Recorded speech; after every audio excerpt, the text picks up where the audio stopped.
You've seen this a million times, right? A forest, a road cutting right through it, a crack in the landscape. It probably doesn't even register anymore. But what if I told you that this simple line on a map is one of the biggest threats to wildlife on the entire planet? Today, we're diving into habitat fragmentation and the hidden dangers of our divided natural world. I mean, it seems so harmless, doesn't it? Just a little strip of asphalt. But what does it really do to the ecosystem? This one question, it gets to the absolute heart of habitat fragmentation. Because you see, it's not just a road, it's a barrier, it's a wall. And for the creatures living there, it completely changes their world. All right, so to really get a handle on the impact, we first need to get a super clear picture of what we're actually talking about. Because it turns out fragmentation isn't just about making a forest a little bit smaller. Oh no, it's a much more complex and frankly sneakier process than that. So, at its core, this is the textbook definition. You take one big healthy habitat and you slice it up into little pieces. And the main culprits? Well, they're all around us. It's the spread of agriculture, new housing developments, and of course, the thousands of miles of roads and railways we build to connect our own world. Now, what's so interesting here is that this isn't just one thing happening, it's more like a domino effect. First, the total area gets smaller, the space literally shrinks. That alone breaks one big patch into several smaller ones. And naturally, that means the average size of those patches just plummets.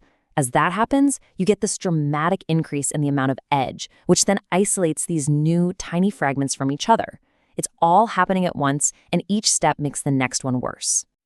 I absolutely love this analogy because it makes that interior to edge ratio thing crystal clear. A big untouched habitat is like that whole pan of brownies, right? You've got tons of that gooey, safe, stable middle.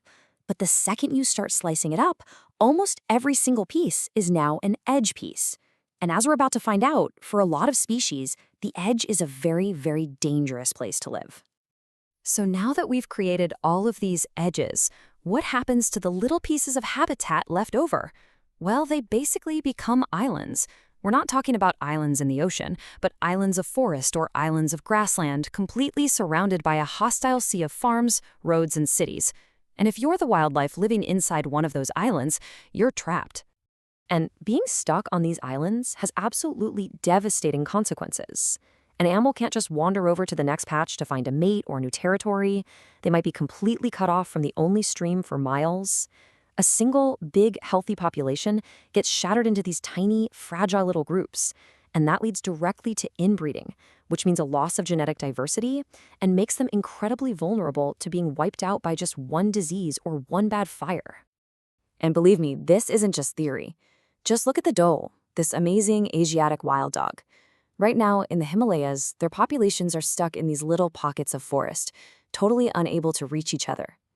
That isolation is a ticking genetic time bomb for the entire species. And it's not just them. We see the exact same story playing out with the Eld's deer, also called the sangai. What was once a widespread, thriving population is now scattered into these small, disconnected groups, making the whole species way more fragile than it should be. And one more for you, the hispid hare. Its grassland home has been systematically chopped to pieces by farming and construction. So you have the dhole, the deer, the hare.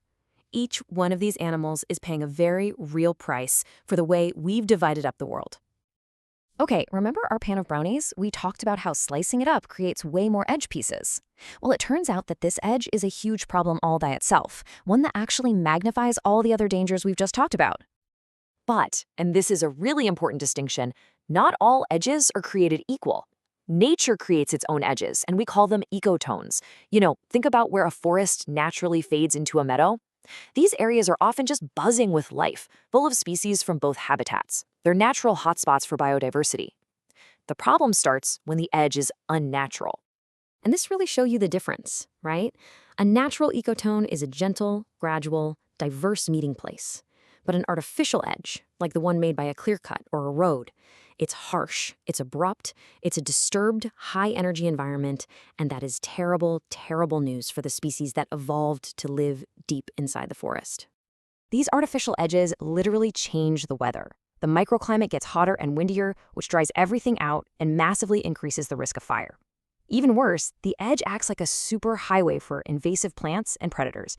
Think raccoons, cats, to just march right into the forest and wreak havoc on native wildlife.